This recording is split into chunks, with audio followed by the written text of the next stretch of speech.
The duo. The duo. Hello and welcome to episode 80 of the Duo Sports and Stuff podcast. My name is Deonte Epps and I am rolling solo this episode.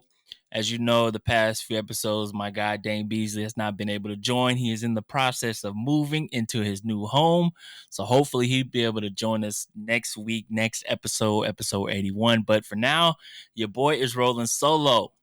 Episode 80 of the Duo Sports and Stuff podcast. We want to thank everyone that's gotten us here to this point. Episode 80, man. It's been a journey, over 2 years since November 2019 that we've been doing this thing. And I can't thank you enough. Dane and I can't thank you enough for the love, the support, the shares, the retweets. It does not go unnoticed. Best believe we understand and we appreciate you taking out the time to listen to us every time we drop an episode. Want to say thank you to all the guests we've had over the past few weeks. Last week, we had the great Vic Lombardi from Altitude TV to talk about the Broncos. Of course, I had to take that opportunity to talk about my Denver Broncos, especially with Dane not here. And so I'll take that opportunity every time. I've been a big supporter of Vic Lombardi for a long time. He does great stuff at Altitude TV. Big time guy over there. So check out episode 79 if you haven't already. Of course, episode 78, we had our guy Colin Deaver on, my guy since my days reporting in College Station. Had him on to talk about his experience with March Madness and his time up in Buffalo. He was in Buffalo covering New Mexico State and their run that they had in Buffalo. Of course, episode 76, the great Joe Lunardi joined me, and it was great. So thank you to all the guests that have joined the duo, and I'm rolling solo on this one. So let's get to it. Thank you to everyone that's been rocking with us on Apple, Spotify, YouTube. Goes unnoticed, man, like I said before. But of course, we are in April now. We've experienced March Madness. We've experienced everything that's going on the hardwood in college basketball, women and men's. It's been a great tournament so far, but we had those Cinderella teams, and we'll get to, of course, St. Peter's, the Peacocks, making an incredible run with their coach, Shaheen Holloway, former coach, now joining his alma mater at Seton Hall. But, man, we had our Cinderella stories, but, we're down to the Final Four. When you hear this episode Saturday, the Final Four for the men's will begin, and it's the Blue Bloods. It's the first time in the history of the NCAA tournament that we will have 4 teams with multiple championships in the Final Four. We've got Duke and North Carolina. Wow, what a matchup. Rivalry. Coach K going out his final year into his record-setting 13th Final Four, going against Hubert Davis and the North Carolina Tar Heels. Incredible matchup on that end. And then, of course, on the other side, you have Kansas Jayhawks, Bill Self. Bill and those guys have been here close to being in this spot almost. You can't go long, in the tournament without having a Bill Self Kansas Final Four team. And they'll be taking on Jay Wright and the Villanova Wildcats, which the last decade, Villanova has been dominant. They have been one of the great powers in college basketball. And it's incredible what, these 4 matchups we have, right? On the Duke, North Carolina side, right? ACC versus ACC. Duke, North Carolina. It doesn't get any better than this. We talked about, ESPN has talked about Coach K almost every week, obviously this being his final season. And you couldn't write a better script for the sports networks to gloss over almost every single day, which they have. You have Coach K, you have Hubert Davis, and Hubert Davis, his first season, right? His first season taking over for the great Roy Williams, leading his team to the Final Four. Let's take a look at what those guys have done on that end. Incredible run for Hubert Davis. They started out slow to start the season. Took some tough losses early to ranked teams. Purdue, lost to Tennessee. Huge loss to Kentucky back in December. But, it doesn't matter, right? They're in the tournament. They're making a run. big win over, my Baylor Bears in the tournament to head to the Sweet 16. That crazy game that went into overtime, almost giving up that 30 point, game, and heading on, beating UCLA, taking on St. Peter's, led by Shaheen Holloway and those guys, playing the underdog role. But North Carolina, man, I mean, incredible. They were seeded as an 8 seed, but the way they're playing is, their seeding could have been a lot higher. There's been a lot of controversy, talk about, should they have been seeded that way? But, the chips fell where they may, and they took advantage, right? They're currently, they have their 28th win going against Duke. They lost to Duke early in the season, February 5th, at home by 20. And then back in March, the semifinal game of the ACC championship, North Carolina took down Duke. In the regular season finale, North Carolina took down Duke 94-81 in Coach K's last game at Indoor Cameron. So that was a big one. And, those guys are going to have that on their mind heading into the game this weekend. On the Duke side, 32-6.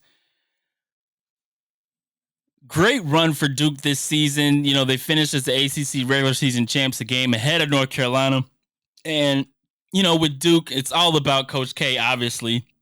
A lot of talk about his last season here in college basketball, one of the historic college basketball coaches, in history, obviously. And, we joked, Dane and I joked a lot about, the Coach K farewell tour and ESPN glossing over it, but it's all jokes. But in seriousness, like this is one of the great coaches of this era, and you couldn't write a better script for these guys, leading him to the Final Four once again. When I look at this game, right, you got Paolo Banchero, 17 points a game. It's going to be on his shoulders, right? You also have guys, Wendell Moore Jr., that's been helping out during the tournament. He's averaging 13 points a game throughout the season. Mark Williams has stepped up big inside for Duke with 11 and 7. But it's going to come down to the stars of this game, right? Can Banchero get his buckets, right? And then on North Carolina side, you got Armando Bacot, the behemoth down low. Like, that matchup between Mark Williams and, Bacot is going to decide this game, in my opinion. Of course, you got the stars on both sides with Banchero, Griffin. Jeremy Roach has played incredible the last few games, especially in this tournament. And you're going to expect to see, the coaching. It's going to come down to coaching. You've played these guys twice. You know who they are, right? They're in your conference. You see them every week. Not necessarily playing them, but you see them on film, scouting other teams. You've played them twice. And this is the biggest stage, right? Your stars are going to have to play well. For North Carolina, you have Armando Bacot, but the guy who has stepped up a lot during this tournament, and especially in that Baylor game to kind of put North Carolina on the map, like as a serious contender, is RJ Davis, right? He dropped 30 on Baylor, and he Baylor, obviously reigning champions last year, lost a lot of pieces, but they're known for their defense. And RJ Davis could not be covered, right? He's hitting open shots, getting to the bucket, doing what he wants to do. And if he plays lights out, he gives North Carolina a chance to win this game. I expect this game, obviously, ratings wise, are going to be through the roof. And when these two teams meet on the court, I think Duke has more stars. I think Banchero plays, pretty much out of his mind and wills Duke to victory. I mean, I'm not going to go. I don't know. I just think Banchero is just that guy that's going to be able to get buckets for Duke heading into this one. I think it'll be a close one. I think the storybook season for Coach K and his farewell tour continues, and I think Duke beats North Carolina by 5. I'm going to go, let's go 85-80 to head to the championship game. On the other side, we've got Jay Wright and the Villanova Wildcats taking on Bill Self and the Kansas Jayhawks. Man, oh man. Like I said with the other matchup, right? You got the stars. It's gonna come down to the stars. Villanova side, you got Colin Gillespie averaging 15 points per game, shooting well. He was injured last year, obviously. They kind of cut Villanova's run short. But he's playing incredibly well, leading this team down the stretch. And then on Kansas, obviously, Agbaji, right? Big 12 Player of the Year. He's played okay during the tournament. You guys know I'm a Baylor fan, and obviously I follow Big 12 basketball a lot. And Agbaji has not played the way he's played during the year, right? And if he gets going, he can't be stopped. He can get to the spot he wants to get to. He can pull up for the three. He can get to the cup and get to the foul line. And if he's like that, if he's playing like that to start this game, it's going to be tough for Villanova to stop him. On the interior front court, they've got some guys. David McCormick has played okay, but throughout the season, he's been a great player for the Jayhawks. Christian Brown, of course, a guard, 6'6", can get to his spots as well, shoot the open three. And the key to Kansas and the key what's gotten them to this point in the Final Four. Remy Martin, not to drink. Remy Martin, guard. He's been injured a lot throughout the season. He's coming on strong lately, and he's been that spark that the Jayhawks need, especially with Agbaji not playing like he did earlier in the season. And so he's been a great spark, that 10 points, 11 points off the bench that, the Kansas Jayhawks need at this point. It'll be the fourth time since the early 2000s, right, that these two teams have matched up after the Sweet 16. Bill Self's team won it in 2008. Wright won it in 2016. 2018 matchup in San Antonio when Villanova beat Kansas, And this is going to be another close one. I got Kansas coming out on top because of the guys that I talked about before. Remy Martin, of course, Agbaji. I think he plays incredibly well. I have him dropping 25 in this game. Villanova suffered a tough injury at the end of their last game with Justin Moore heading out. Of course, he's out for the Final Four. That'll be a tough blow for them. It seems like they always have the unlucky bug when it comes to injuries, and so I think that'll play a part. I got Kansas winning this one close, 83-81. Which leaves my championship, Duke and Kansas. Coach K versus Bill Self. Coach K's last game with Duke. Bill Self trying to go for his second title with the Kansas Jayhawks. And, man, I originally in my tournament bracket, I had Kansas winning it all. Even, when we all did our championship picks, our bracket picks, before the brackets busted, my final team to cut down the nets, I had Kansas. And right now I'm about to do a pivot. I'm about to pivot. I'm about to reverse. I'm about to change it. I got Duke beating Kansas in the championship game. Just because of the storybook ending. Is that weird to say? I don't know. But I think Coach K goes out on top, literally, and, wins it against Kansas. Agbaji will play great, but I think Duke stars, the multiple stars that they have on this team, just outplays Kansas towards the end, hitting big buckets, big shots when they need it. And I think Duke comes out on top over Kansas in the championship game, 75-72. So we talked about the Cinderellas during the tournament season. Obviously, the big Cinderella this year was St. Peter's, right? The 15 seed heading all the way to the Elite Eight. Fell short to the North Carolina Tar Heels, but what a run by Shaheen Holloway and the Peacocks. And I just wanted to take a moment to salute this guy because, we have those stories every year about coaches and players and heroes and, the Cinderella story that, steps up and knocks down the Goliath. They beat Purdue. They beat Kentucky. They beat Murray State. and they had the entire nation, Peacock Nation, right? And Shaheen Holloway, what what was very admiring about him is what he instilled in his players, what he instilled in his staff.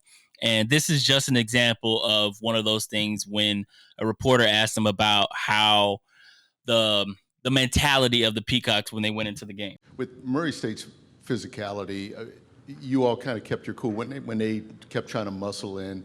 What was the thing that you told them to really try to stay calm when it seemed like they were trying to push you all around? No, I'm gonna say this. It's gonna come off a little crazy. I got guys from New Jersey and New York City. You think we scared of anything?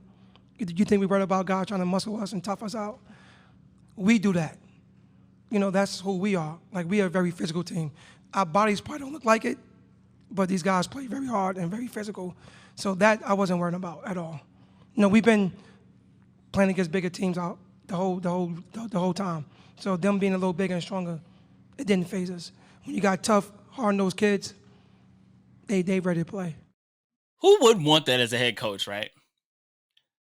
Like, coach, we're underdogs, we're undersized, we don't lack, or we lack the athletic prowess to hang with these juggernauts of basketball college teams. And this guy comes in like, man, we from Jersey, this is how we do, this is what we do, right?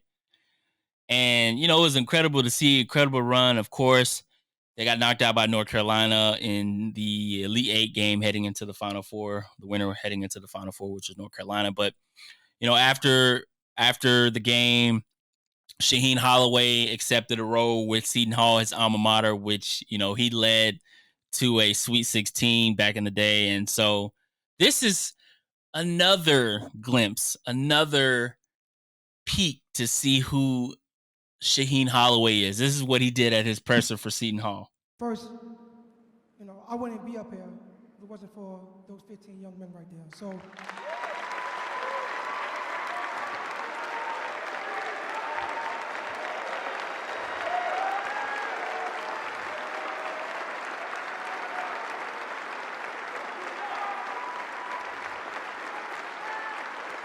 Pirate Nation, we could do better than that. Pirate Nation, those 15 young men right there, stand up.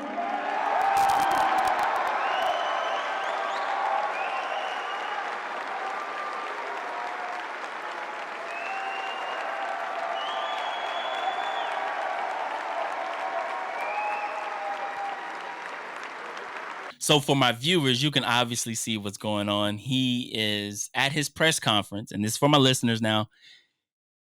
He gives a shout out to his entire St. Peter's team at his press conference for his new team.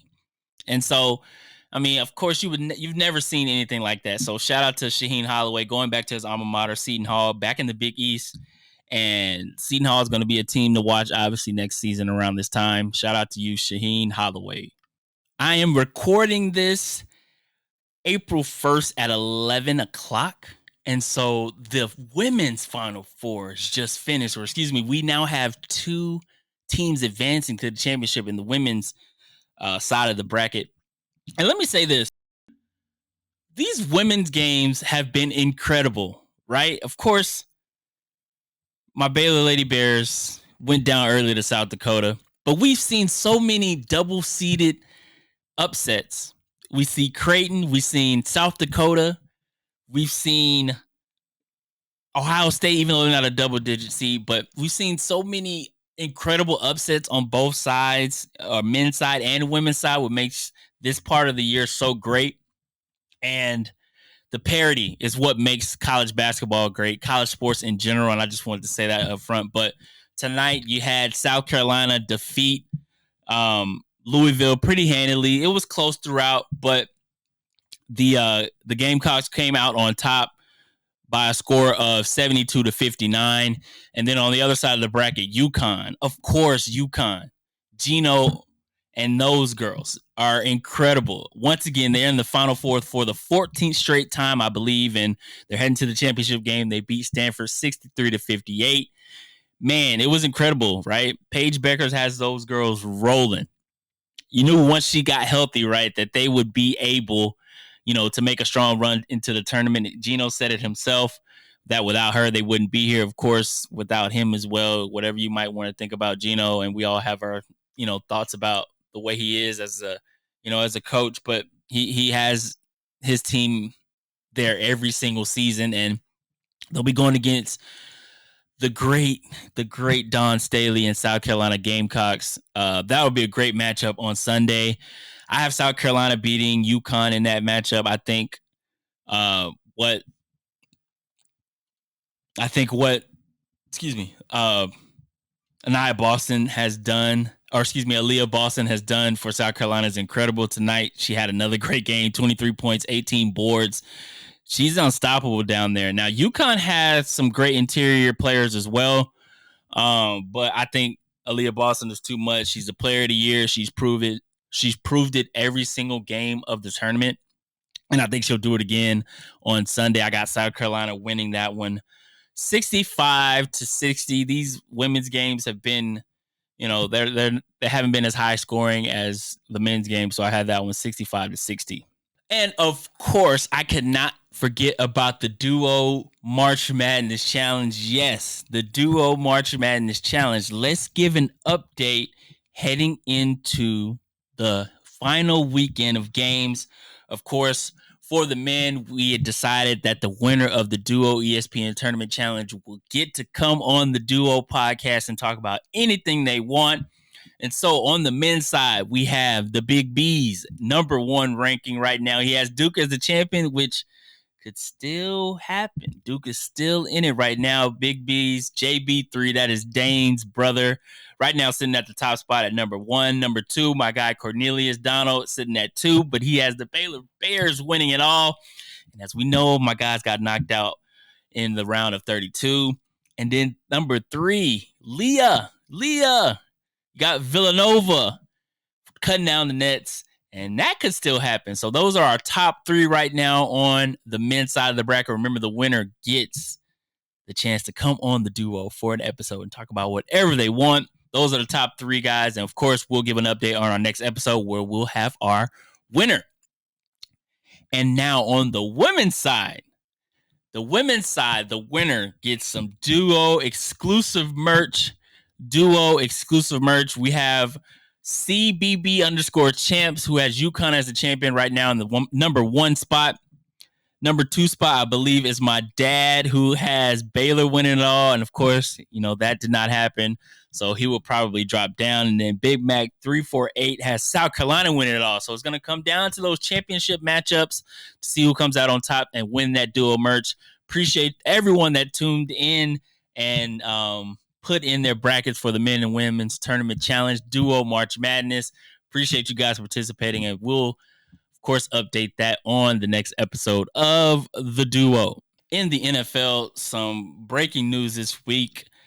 Bruce Arians, head coach for the Tampa Bay Buccaneers, has decided to step down and take a role in the front office, leaving the reins to defensive coordinator Todd Bowles. Now, apparently, they've said that Tom Brady, when he announced his retirement, either that day or the day after, they had let him know that Bruce Arians had already made this decision. So they are saying that Tom Brady's decision to return had nothing to do with this decision by Bruce Arians to step into the front office role. And I kind of believe it because Bruce Arians has always been a guy who's been straightforward and no need for theatrics in this case, right? I think he's built, and what we've seen Bruce Arians build on that staff is persons of color in his staff, right? You had Todd Bowles on the defense coordinator side. Offense, you got Byron Leftwich, and, they have more positions on staff that had a minority in the role. And from what he had said, in which, they're reporting that, he was setting Todd Bowles up for the best possible scenario when he decided to step down. So when Tom Brady came back, that only elevated it, right? And that's when he said that, it was a sign, hey, Tom's back. A lot of the players from that championship run are back. And, this might be an opportunity to give to Todd, who previously coached with the New York Jets a few years ago, to take over the reins of this team. And, with everything going on with the Rooney Rule changes and minorities in coaching or lack thereof, I salute Bruce Arians on this move because, he kind of took it into his own hands, and of course with the Glazer family and all they've done in the organization to give a black man a chance, right? And I commend him for that. And he won a Super Bowl, and I think that was part of his going out thing. Like I won a title right already. I've done what I set out to do as a coach in these 3 years as a coach for Tampa Bay. So give it to Todd. You know, they elevated another Larry Foote, I believe they elevated to be the new defensive coordinator. Todd Bowles after Todd Bowles took the head coaching position. So shout out to Bruce Arians, the Tampa Bay Bucks, making a great move as far as minority coaching has gone. And so right now we've seen 10 coaching changes, which is one short of the league record in one offseason. What an offseason has been. And we will continue to check on those moves as they happen. Now it's time for... What's that sound?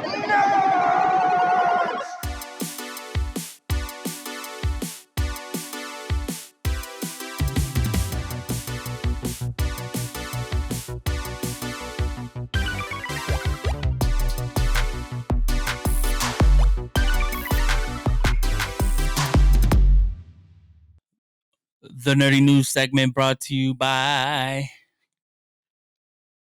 my guy Keith, our guy Keith. Thank you, Keith. Dane is not here to hit that high note. I'm not even going to try to hit that high note. But this is the Nerdy News segment. Moon Knight, Marvel Studios' next show on Disney Plus. Episode 1 dropped this week on Wednesday. And there was a lot of hype going into this show.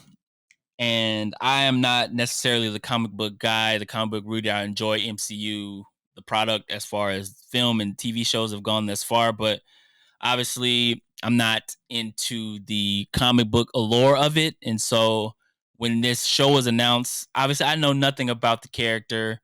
My guy, Reggie, who's very into the comics, got me kind of the synopsis of who this character was and why he was important. And I decided that he gave me the opportunity to kind of look at the comics of, who this character was to get an understanding of it. But I didn't want to do that, so I wanted to go in kind of as blind as possible going into the show to not be biased one way or another way against it.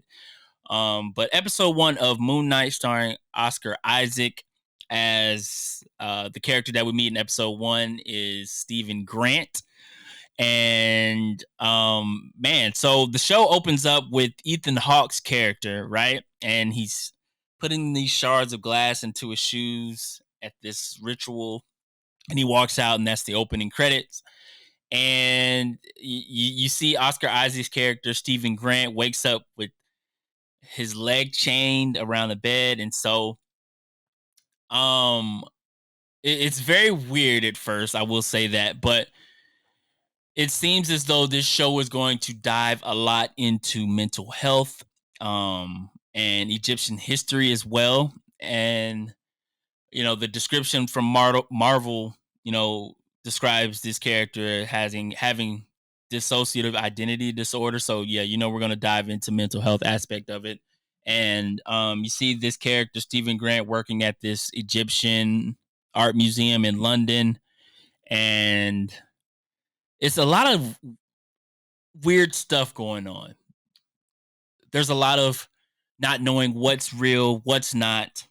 So we see him go to work at the Egyptian art museum, and his boss gets on him about working and not working. He forgets a date that he had with a tour guide tour guide coworker that he didn't even know he had gone on a date with.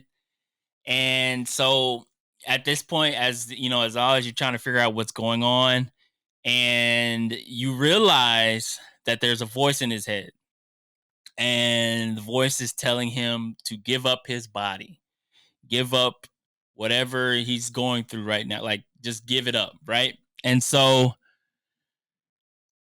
this cult-like ceremony for Ethan Hawke's character, where he determines if someone is good or bad. He has this crowd around him offering souls for judgment, and one guy comes up to him. He says, I want to, find out if I'm good or not. And Ethan Hawke's character takes by the arms, and he's like, yeah, you're good. And And then an old lady comes up. It's like, I want to be judge. And, she comes up to him. He touches her and she dies. Or before she dies, he said, no, your soul is bad and it could be for something you do in the future. So he touches her and she's gone. She's a goner. And one of these kind of hallucinations, Stephen Grant, kind of wakes up in the Swiss Alps, I believe, and he's being chased by these guys because he has this what do they call it? A scarab, right? This Egyptian scarab. And they're chasing him and and then he like blacks out and he wakes up and he has blood on his hands and the guys that were chasing him are all beat up. And you see a couple of sequences like that where he blacks out, wakes up, and the guys around all dead or damn near bloody. And so you see that over and over, right? And you're trying to figure out what's a dream, what's not. He's trying to figure out what's a dream, what's not. He ends up getting chased. Steven ends up getting chased by Ethan's guys. I won't call them goons, his cult group. And when Arthur follows him to work, he has a following as well at his job, at Steven's job, and he lets him go after kind of touching. He does the touch thing with him and finds out and says, "You have chaos in you." And that's when we see Steven run off again. He's chased through the elevator in his apartment. I'm kind of flopping around here. So much that happens in a short time during this episode. He finds a phone in a hidden compartment in his apartment where there's a cell phone and a key, where some girl named Layla calls him and calls him Mark. And so from the comics, I was told that his name was Mark Spector, which is the other side of this personality that we haven't seen yet, that we've only seen through the aftermath of the blackouts. And so towards the very end, he has a face-to-face through the mirror meeting with the other half, which is Mark Spector. And so Mark tells him, "You're not going to die." When this monster chases him in the bathroom, "You're not going to die. Let me have control." And that's when we see the final blackout episode during this portion where he becomes Moon Knight and defeats the monster at the end. And I know that was kind of me going through it, but it's so much that happens in this episode, kind of laying the foundation of this character, of this guy with, I wouldn't even say split personalities at this point, because he doesn't know that there's another side of him, I guess. And I'm not a professional expert on that, but I think it's just multiple characters. Maybe I'm saying the same thing, but he doesn't know what's going on. So I guess that's a bad way to put it, but I'm putting in a perspective of him having characters on screen that we've seen, but he's unaware of, if that makes sense. So definitely, a great first episode to kind of feed us a little bit about what's going on here. Obviously, people that have read the comics, obviously people that know who Moon Knight is as a character. What the premise that I was given was the MCU's version of the Batman. And so, that obviously that got me excited, because who doesn't love Batman, right? And so episode 1, great episode, a lot of action, a lot of storytelling, kind of getting us a glimpse of who this character is, who these characters are, and laying the foundation for the next 5 episodes. Episode 2 will come out on next Wednesday, obviously, and we'll talk about that. Dane will be back on the podcast for episode 81, and we'll talk about that. And I'm sure we'll also talk about Morbius. And Morbius, obviously, Morbius is a movie that's been pushed back a lot from Sony. It's finally been released, and it's not doing well with Rotten Tomatoes right now. It's sitting at a 16% with an audience score of 67%. Starring Jared Leto as Morbius, the Dracula kind of villain, anti-hero of Marvel. So it's a Sony property, so you're not going to get the MCU tie-ins all the way, but from what I've heard, I don't plan on seeing the movie. Let's say this, and so it's interesting though that Sony is calling it the next Marvel Legend, which I guess you got to do that to kind of push your product, but it's a lot more bad than good on this movie, and so I will say that it's a miss as far as a Sony property. That they're coming off of the joint property with Spider-Man No Way Home that did so well, and to follow up with Morbius was probably a power move, a money grab per se, but they might end up with more losses than wins in this one, and I'll leave it at that. And this is episode 80, and so I'll close with some shows that you probably should be watching by now if you haven't already. Atlanta season 3 began last week, so they dropped 2 episodes last week, 1 episode this week, and I won't go into it, but or should I say I won't spoil it too much, but Atlanta season 3 picks up where season 2 left off, but it's more of a gap. They're kind of more successful in this end. Donald Glover had tweeted about how this show will be compared to Sopranos, and I love anything Donald Glover does, from music to movies to shows, and I will leave it at this. Atlanta is something you should be watching if you haven't already.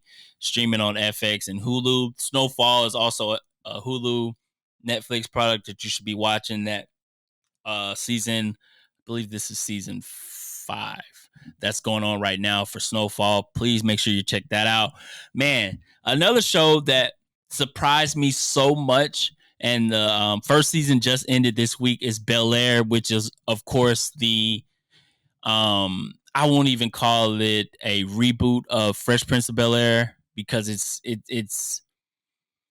has the same characters. The premise is similar, but it's the drama version of it, obviously. But it's done well, man. Like, I will say that it's emotional on a level that people can relate to. It's set in this time period, has the same characters as the show, but it's a drama, and it's like real stuff. Like, I know people were kind of scared off from the trailer that dropped not too long ago, but man, I've been fairly surprised with Bel-Air. It's airing on Peacock. The final episode of season 1 just finished airing this week, so please check that out if you can. You will not be disappointed by that. And from my guy Bomani Jones from ESPN, he has his new show Game Theory on HBO Max. Man, when I tell you, man, I hope one day I can get Bomani Jones on the Duo podcast, because his mind is just up there. Someone I respect so much in the sports media industry, and his show Game Theory is on another level. And I talked to Dane about this, and I know we'll talk about it more when he comes back on the podcast, but we compared. I told him, I was like, man, is it crazy that I compare Game Theory as a sports version of the Dave Chappelle show? And he was like, no, bro, it's just, it's similar to that. Like, I can get where you got that from. Because it's funny, but also has those moments like, dang, that's real stuff, And it's airing every Sunday on HBO Max. So please make sure you check that out. Game Theory with Bomani Jones. And yeah, those are the shows you should be watching if you haven't already. And I think I've talked too much for myself right now, but I appreciate each and every one of you guys that took the time out to listen to the Duo Sports and Stuff podcast. Man, Dane and I, it's April, right? And it is draft month for the NFL draft. Usually we have Dane do his previews, for upcoming prospects, and we'll try to get to that, when he gets back on the podcast. But we have some cool things coming with the Duo, man. We're trying to make some moves, trying to do some cool things, and we've got a cool thing coming up at the end of this month. So please stay tuned. Check out all our socials for that, to make sure you're ready, and your friends are ready when you retweet it. Their friends are ready when they retweet it and tell a friend to tell a friend about the duo doing cool things, cool ideas, trying to bring the content to you guys that have been rocking with us since 2019. So I appreciate that so much. Dane appreciates that so much. And episode 80, man.